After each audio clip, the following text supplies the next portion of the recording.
The Duke found his ex-wife at the ball, but the triplets beside her changed everything. A true story, told in third person. The evening was cold, not the kind of cold that bites your skin, the kind that sits quietly in your chest when you are somewhere you never planned to be, surrounded by people who do not know your name. Eleanor stood near the east wing of the Whitmore Hall, holding a glass of water she had not touched. Around her, London's most important people laughed and drank and pretended to care about each other. Crystal chandeliers threw gold light across the marble floors. A string quartet played something soft in the corner. Everyone looked like they belonged there. Eleanor did not feel like she belonged, but she had learned, over 4 years, how to look like she did. She was only there because of her work. A private collector had hired her to arrange an art exhibition in the East Wing. 12 paintings, all from the early 1800s, all carefully lit and framed. She had done her job well, she always did. But her client had insisted she stay for the gala, and she could not say no without being rude. So she stayed. And she kept her eyes on the paintings, not the crowd. She had not brought the children tonight. They were home with her neighbor Clara, who had fed them pasta and was probably letting them stay up past their bedtime watching cartoons. The thought almost made Eleanor smile. Almost, because something felt off tonight. Some quiet warning in her stomach that she could not name. She had felt it when she was getting dressed. She had felt it in the car. She had tried to ignore it. She should have listened to it. She heard him before she saw him. Not his voice. The room was too loud for that. She heard the shift. That small, strange change in energy that happens when a room notices someone important has walked in. A few heads turning. A soft ripple of attention moving through the crowd like a wave. She turned her head without meaning to, and there he was. Duke Damian Ashford. Tall. Dark-suited. Moving through the room the way he always moved. Like he owned the floor beneath his feet. Not because he was arrogant, but because he had never been given a reason to doubt himself. He was with a small group, nodding at someone, shaking a hand. He looked the same. He looked exactly the same as the last night she had seen him 4 years ago, standing across a courtroom while their marriage was ended on paper. Eleanor set down her water glass very carefully. Then she turned and walked quickly toward the East Wing. She needed her coat. She needed the exit. She needed Clara's number. And a good excuse. And 5 minutes. Just 5 minutes. Before this night became something she was not ready for. She rounded the corner into the smaller hallway that led to the exhibition room, and she stopped. 3 small faces looked up at her. Her heart did a strange, confused jump. Because the children were supposed to be home. They were supposed to be eating pasta. They were supposed to be watching cartoons. Except, no. These were not her children. For one disorienting second, her tired mind had played a trick on her. These children belonged to someone else. A young woman in a silver dress was crouching beside them, fixing the bow on the smallest girl's hair. She looked up, apologized quietly, and guided them back toward the main hall. Eleanor stood alone in the corridor for a moment, one hand pressed to the wall. She was more shaken than she wanted to admit. She thought of her own 3. Nadia, with her serious eyes and her habit of carrying a book everywhere she went. Rayan, loud and curious, and always asking why things worked the way they did. And little Zara, the youngest by 4 minutes, who had recently decided that her favorite word was actually, and used it constantly and incorrectly. 3 children, all of them 3 years old, all of them with their father's eyes and their father's nose, and their father's way of tilting their head when they were thinking hard about something. Their father, who was currently standing in the main hall 40 feet away. Eleanor closed her eyes. She pressed her back against the wall, and she made herself breathe slowly. She had known this moment would come. She had thought about it many times, usually at 2 in the morning, when the flat was quiet, and the children were asleep, and she could not stop her own mind from running. She had imagined it differently. In a supermarket maybe, or a school corridor, somewhere ordinary. Not here, not at a formal gala, with chandeliers and 100 witnesses. But life did not ask you where you wanted the difficult moments to happen. It simply delivered them. She straightened. She smoothed the front of her dress.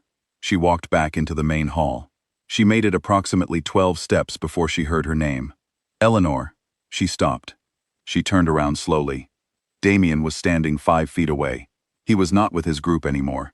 He had separated from them, and he was looking at her with an expression she could not immediately read. Not anger, not warmth. Something careful and controlled that she recognized as the face he wore when he was working very hard to stay calm. "Damian," she said. Her voice came out steady. She was grateful for that. A moment passed, several moments. The crowd moved around them like water around two stones. "You look well," he said finally. It was such a strange thing to say, so polite, so completely inadequate for 4 years of silence. "Thank you," she said. "So do you." Another pause. He glanced around the room, then back at her. "Are you here alone?" The question landed differently than he probably meant it. She thought of 3 small faces, 3 pairs of eyes that looked exactly like his. "I came for work," she said. "The exhibition." He nodded slowly. "I remember you always loved this kind of thing. Old paintings, quiet rooms." She did not know what to do with that, with the fact that he remembered small things about her. Still, after all of it. "Damian," she said, because she could not stand in this corridor all night. "Is there something you wanted to say to me?" He looked at her directly. "Yes," he said, "but not here. Not like this." She should have said no. She should have made a polite excuse and called a car and gone home to her children and her quiet flat, and her life that she had built very carefully, brick by brick, out of the rubble of what they had been. She said, "All right." He sent a message to his aide. She got her coat. And they found a small side room off the corridor. A staff room, really, with plastic chairs and a coffee machine. And they sat across from each other, in the worst possible setting for the conversation they were about to have. He spoke first. "I've thought about reaching out," he said. "Many times. I never knew what I would say." "What changed tonight?" she asked. "Seeing you," he said simply. "After 4 years of trying not to think about you. Seeing you standing in that room, looking completely fine. I don't know. Something broke." She looked at the floor for a moment. "I am not completely fine," she said quietly. "I have just had 4 years of practice at looking that way." He was quiet. Then, "Eleanor, why did you sign the papers so quickly? No argument. No lawyer on your side pushing back. You were gone." She had asked herself this question too, in the dark, when she was honest. The answer was not simple, but it was true. "Your mother came to see me," she said. 3 days before the final hearing. She watched something shift in his face. He said nothing. "She showed me things," Eleanor continued. "Documents, photographs, things that were built to look real, but weren't. She had spent months constructing a story that made me look like I had been dishonest throughout our marriage." She paused.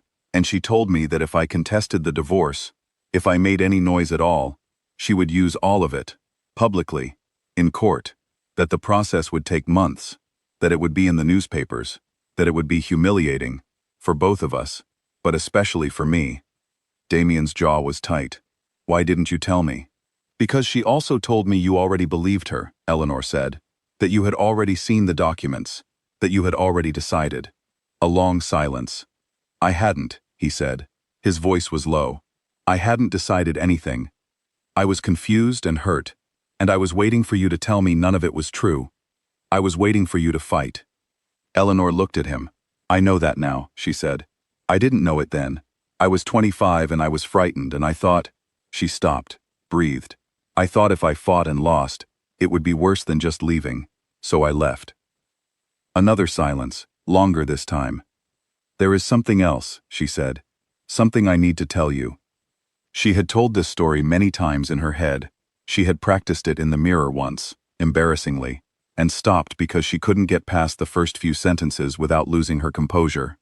Now, sitting across from him in a plastic chair in a staff room, she found the words came more easily than she expected. Maybe because she was tired of carrying them. She told him about the children. She told him everything. When she had found out, why she had not told him during the divorce, how she had moved to a smaller flat across the city and started her own small business and raised 3 babies through nappy stages and first words and toddler tantrums, alone, with Clara next door, and very little else. She told him their names. She told him small things about each of them, that Nadia liked books, that Rayan asked too many questions, that Zara had recently started saying, "actually," as if it were punctuation. She watched his face while she talked. She had expected anger. She had braced for it. What she saw instead was something that looked more like a man quietly falling apart and trying very hard to hold himself together at the same time. When she finished, the room was very quiet. "They are 3, he said, not a question. Yes. They were born 7 months after I signed the papers." He put his elbows on his knees and pressed his hands together in front of his mouth. He sat like that for a while. She let him. There was nothing else she could do. "I didn't know," he said finally. "I know. I would've." He stopped, started again. "Eleanor, I would've." "I know," she said again, gently. "I know you would have. I was afraid of a lot of things back then that turned out not to be as frightening as I thought, but I can't go back and undo the fear I had at 25. I can only tell you the truth now." He looked up at her. "Can I meet them?" he asked. The question was very simple. The way he asked it, quietly, without demand, was not what she had expected from a man of his position. "Yes," she said. "I think they should know you. I think they deserve that. And so do you." He nodded slowly. Something in his expression was changing. The controlled, polished surface of him was still there, but something beneath it had broken open. She could see it. She had always been able to read him. That had not changed, apparently, with time. "What do we do now?" he asked. "We take it slowly," she said. "You meet them, they get used to you. We figure out the rest as we go." He looked at her for a long moment. "And us?" he asked. Is that something that—" "I don't know," she said honestly. "I think we need to start with being honest with each other. That's already more than we managed last time." He almost smiled. It was a tired smile, and it made him look like the man she had married, rather than the Duke she had been afraid of, which was something, even now. They left the staff room separately. She collected her coat. He went back to his group. Neither of them said a formal goodbye, because goodbye felt wrong, when what was actually happening was something more like a beginning. In the car home, Eleanor rested her head against the cold window and watched the city lights go past. She thought of Nadia and Rayanne and Zara, probably asleep by now, curled up in their beds in the flat that she had made into a home for them with her own 2 hands. She thought about what she had just done. She had said the thing she had been afraid to say for 4 years. And the world had not ended. That felt important somehow. Over the following weeks, things moved carefully. Damian's team reached out to Eleanor's solicitor, not to make demands, but to arrange things properly. He acknowledged the children publicly through a short legal statement that was quiet and dignified, and said everything it needed to say without drama. The first meeting happened on a Saturday morning. Eleanor's flat. She had made tea and put biscuits on a plate, and then moved the biscuits to a different plate, and then back to the first one, because she was nervous and did not know what else to do with her hands. Damian arrived on time. He was wearing ordinary clothes, not a suit, just dark trousers and a simple gray jumper. She noticed that he had made an effort to seem less formal, and she appreciated it. Nadia opened the door. She looked at him the way she looked at everything, carefully, thoroughly, making up her mind at her own pace. Then she said, "You have the same nose as Rayanne." Damian blinked. Then he said, very seriously, "I've been told that's a family trait." Nadia considered this. "Okay," she said, and walked back inside. Rayanne appeared from behind the kitchen wall where he had been listening and immediately began asking questions. What was his job? Did he drive himself to places, or did someone drive him? Was he very rich? Did he know the queen? Eleanor had to gently explain that there was no longer a queen. Did he know the king then? Damian answered every question with complete patience. Zara stood in the hallway in her pajamas. She had refused to change, and watched the whole thing with enormous eyes. When Damian finally crouched down to her level and said hello, she studied him for a long moment and then said, "Actually, you're quite tall." "You're right," he said. "I am." "That's okay," she said. "Mama is also quite tall." He glanced up at Eleanor over Zara's head, and Eleanor, without meaning to, laughed. A real laugh. The kind that came from somewhere unexpected. Things did not become simple after that. Simple was probably too much to hope for. There were weeks that felt normal, and weeks that felt complicated. There were conversations between Eleanor and Damian that were productive, and conversations that reopened old wounds and had to be set aside and returned to later. There were questions from the children that were hard to answer. There were moments when Eleanor felt certain she was doing the right thing, and moments when she lay awake wondering. But Damian showed up. Every Saturday, and then some Wednesdays, and then some Tuesday evenings. He showed up when it was easy, and when it was awkward. He took the children to the park, and sat through Rayon's extremely detailed explanation of how volcanoes work, and attended a school play, in which Nadia spoke exactly one line, and delivered it with the gravity of a Shakespearean actress. He learned which biscuits Zara liked and always brought them. And slowly, the way things do when people are patient and honest with each other, something shifted. One evening in November, a quiet Tuesday, rain against the windows, children in bed, Eleanor made coffee and sat across from Damian at the kitchen table. They had been talking about something ordinary. She could not remember what. "I'm glad you were at the ball that night," he said. "It came out of nowhere. Or maybe it did not. I nearly left before you saw me," she said. "I know," he said. "I could tell. You were heading for the exit." She looked at her coffee cup. "I was scared." "So was I," he said. "I had no idea what I was walking toward. I just knew I couldn't walk away."